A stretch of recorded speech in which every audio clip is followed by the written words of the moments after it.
दोस्तों नमस्कार। कोलकाता के आरजीकर अस्पताल के ट्रेनी डॉक्टर के साथ हुई दरिंदगी और हत्या के बाद बीजेपी अब इंसाफ दिलाने के बजाय ममता बनर्जी को सत्ता से बेदखल करने की पूरी कोशिश कर रही है। छात्रों और छात्र संगठनों के साथ आगे कर राजनीति कर रही है। अब बंगाल में राष्ट्रपति शासन लगाने की पूरी तैयारी की जा चुकी है। एक तरह से राष्ट्रपति द्रौपदी मुर्मू ने इस घटनाक्रम पर अपना बयान दी है और बोली, बस अब बहुत हो गया, मैं निराश और भयभीत हूँ।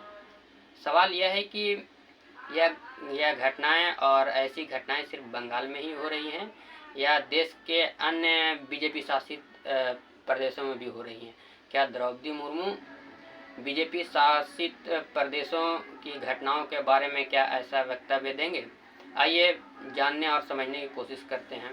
आरजीकर अस्पताल में ट्रेनी डॉक्टर के साथ हुई दरिंदगी की घटना के बाद पूरे देश में डॉक्टर्स और डॉक्टर के संगठनों ने पीड़िता को इंसाफ दिलाने के लिए विरोध प्रदर्शन किया। यहाँ तक सब ठीक चल रहा था और डॉक्टरों की कुछ मांगे भी थी, जैसे केस को सीबीआई को ट्रांसफ़र करना और मौजूदा प्रिंसिपल को पद से हटाना शामिल था, जिसे ममता बनर्जी सरकार ने मान लिया। डॉक्टरों का प्रदर्शन पूरे देश में इंडियन मेडिकल एसोसिएशन IMA के नेतृत्व में चल रहा था, जिसके वजह से स्वास्थ्य सेवाएं पूरी तरह से बाधित थी।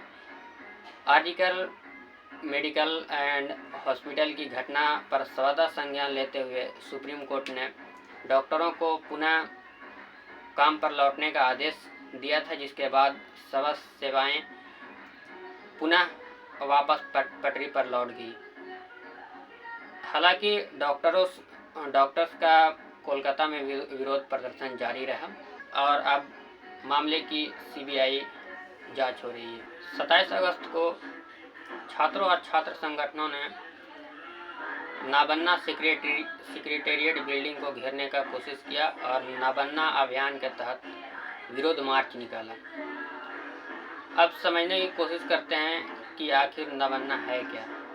नाबन्ना हावड़ा में स्थित एक 14 फ्लोर का एक बिल्डिंग है, जिसके टॉप फ्लोर पर बंगाल के मुख्यमंत्री यानी ममता बनर्जी का ऑफिस है, जिसका इनॉग्रेशन 5 अक्टूबर 2013 को ममता बनर्जी के द्वारा किया गया था। अब हम लोग नाबन्ना अभियान के समझने की कोशिश करते हैं कि आखिर ये नाबन्ना अभियान है क्या। नाबन्ना अभियान छात्र संगठन पश्चिम बंगाल छात्र समाज द्वारा आयोजित किया गया था, जिसका प्रमुख छात्र चेहरे हैं परवीर दास जो रविंद्र भारती यूनिवर्सिटी से हैं, शुभांकर हलदार कल्याणी यूनिवर्सिटी से हैं और सयान लाहिरी जो रविंद्र मुक्त यूनिवर्सिटी से हैं। इन छात्रों और छात्र संगठनों पश्चिम बंगाल छात्र समाज की प्रमुख मांग है कि ममता बनर्जी का इस्तीफा कैसे लिया जाए।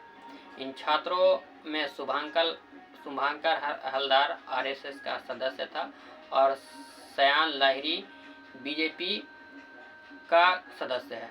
हालांकि इन छात्रों ने बताया है कि राजनीति से हमें कोई लेना देना नहीं है और हम लोग न्याय की मांग कर रहे हैं, पीड़िता की न्याय की मांग कर रहे हैं और ममता बनर्जी का इस्तीफा मांग रहे हैं। इन घटनाक्रमों से पता चलता है कि इन छात्रों ने न्याय से ज़्यादा ममता बनर्जी का इस्तीफा पर ध्यान दिया और ममता बनर्जी का इस्तीफा ज़्यादा मांग रहे हैं। पीड़िता का न्याय से इन्हें कोई मतलब नहीं है। छात्रों का बैकग्राउंड भी देख सकते हैं, एक RSS का सदस्य था और एक अभी बीजेपी का सदस्य है। नाबन्ना अभियान के दौरान छात्रों और पुलिस के बीच हिंसक झड़पें भी हुई और छात्र पुलिस पर पत्थर फेंकते भी नजर आए, जिसकी पहचान के लिए कोलकाता पुलिस ने social media, Twitter, Facebook, Instagram पर छात्रों का फ़ोटो साझा किया है और लोगों से अपील किया है कि अगर इन छात्रों के बारे में, इन उपद्रवी छात्रों के बारे में कोई किसी के पास जानकारी है तो अपने लोकल पुलिस स्टेशन में ज़रूर बताएं, उनका निजता का पूरा ख्याल रखा जाएगा। कुछ दिन पहले ऐसे ही घटना झारखंड के रांची में बीजेपी कार्यकर्ताओं ने पुलिस बल के साथ किया था। बीजेपी कार्यकर्ता पुलिस बलों पर पत्थर फेंक रहे थे, जिसमें कई पुलिस बल और पुलिस के जवान घायल हुए थे।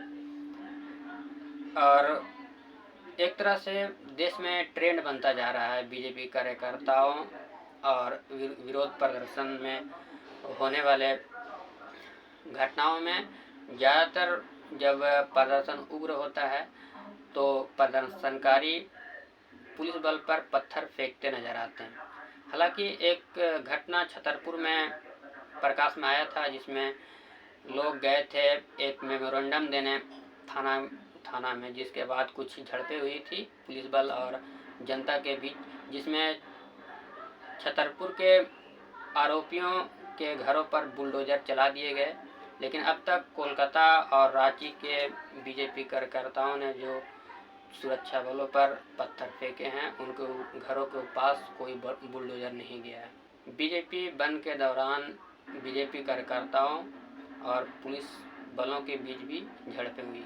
अब सवाल ये है कि कोलकाता रेप और मर्डर की जांच सीबीआई कर रही है, तो बीजेपी ममता बनर्जी से इस्तीफा क्यों मांग रही है? सीबीआई तो देश के गृह मंत्री अमित शाह को रिपोर्ट करती है।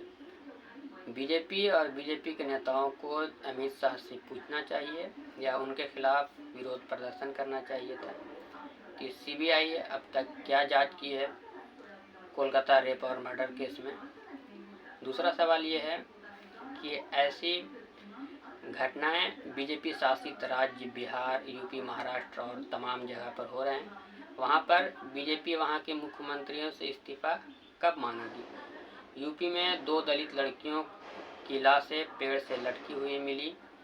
महाराष्ट्र के रत्नागिरी में नर्सिंग स्टूडेंट से रेप हुई। हाथरस से लेकर उन्नाव तक तमाम ऐसे उदाहरण भरे पड़े हैं, जिसमें ना तो बीजेपी विरोध करती है, ना वहाँ के मुख्यमंत्रियों से इस्तीफा मांगती हैं। कोलकाता रेप पर आज महामहिम राष्ट्रपति द्रौपदी मुर्मू का बयान आया है। वो बोली, बस अब बहुत हो गया, मैं निराश और भयभीत हूँ। क्या इस बयान के बाद माना जाए कि बंगाल में राष्ट्रपति शासन लगने वाली है?